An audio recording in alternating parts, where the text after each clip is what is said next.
আমার ফুসফুস সুস্থ আছে কিনা বা হেলদি আছে কিনা এটা বোঝার জন্য আমরা অনেক সময় তাকে ইন জেনারেল অনেক টেস্ট করে থাকি, সেটার সাথে লাংয়ের টেস্টটা আসলে কি হতে পারে বা কোন টেস্টগুলো করলে মোটামুটি বোঝা যাবে যে না ফুসফুসটার কার্যক্ষমতা ভালো আছে? স্বাভাবিকভাবে পরীক্ষা ছাড়াও নিজে নিজে বুঝতে পারি যে আমি আমার লাংস ঠিক আছে কিনা। যেমন শ্বাসকষ্টে বা ডিসনিয়া বলি আমরা ইংরেজিতে, ডিসনিয়া বা শ্বাসকষ্ট, এটার ডেফিনেশন আছে যে আমরা চলতেছি ফিরতেছি, ছোটোখাটো কাজ করতেছি বা সিঁড়ি দিয়ে উপরে উঠছি, কখনো বুঝতে পারি না, আমরা স্বাভাবিক চলতে থাকি এবং আমরা যে শ্বাস নেই এটা কখনো বুঝতে পারি না।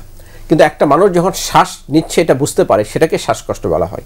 অর্থাৎ he or she can counts the breath. আমরা নর্মালি 1 মিনিটে 12 থেকে 14 বার বা 16 বার শ্বাস নিই এবং শ্বাস ছাড়ি, এটা কিন্তু আমরা কিন্তু বুঝতে পারি না। অটোমেটিক প্রক্রিয়া আল্লাহ তাআলা এটা সৃষ্টি করেছে, চলতে থাকে। কিন্তু যদি কেউ বুঝতে পারে যে সে শ্বাস নিচ্ছে এবং শ্বাস ছাড়ছে, তাহলে তখন তাকে শ্বাসকষ্ট বলা হয়। এবং এটা যদি কারো হয় তখন বুঝতে হবে সে শ্বাসকষ্ট বোধ করছে এবং তখন তাকে লাং ফাংশন টেস্ট অথবা চিকিৎসার শরণাপন্ন হতে হবে।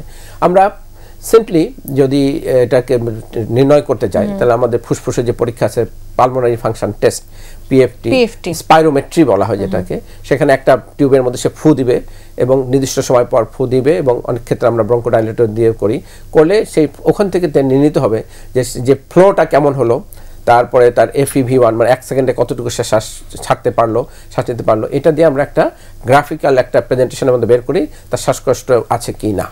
এছাড়া কারো যদি ফুসফুসে কোনো ধরনের পরিবর্তন এসে থাকে এই ইনফেকশনের কারণে হতো বা পরিবেশ দূষণের কারণে, সেটা কিন্তু আমরা একটা চেস্ট এক্সরেতেও কোনো ক্ষেত্রে বুঝে ফেলি, বা চেস্ট এক্সরে থেকে যদি ক্লিয়ার বোঝা না যায় একটা CT scan of the chest করে আমরা বুঝতে পারি। কাজে এই দুটো জিনিসে যদি আমরা করি, বেশি দূরে যাওয়ার দরকার নেই, একটা আমরা চেস্ট এক্সরে অথবা সিটি স্ক্যান আর একটা লাং ফাংশন টেস্ট, এটা দিয়ে আমরা তার ফুসফুসের কর্মক্ষমতা, ফুসফুস ভালো আছে কিনা বা ফুসফুসের কোনো স্পেসিফিক অসুখ আছে কিনা এটা কিন্তু আমরা এখানে বুঝতে পারি।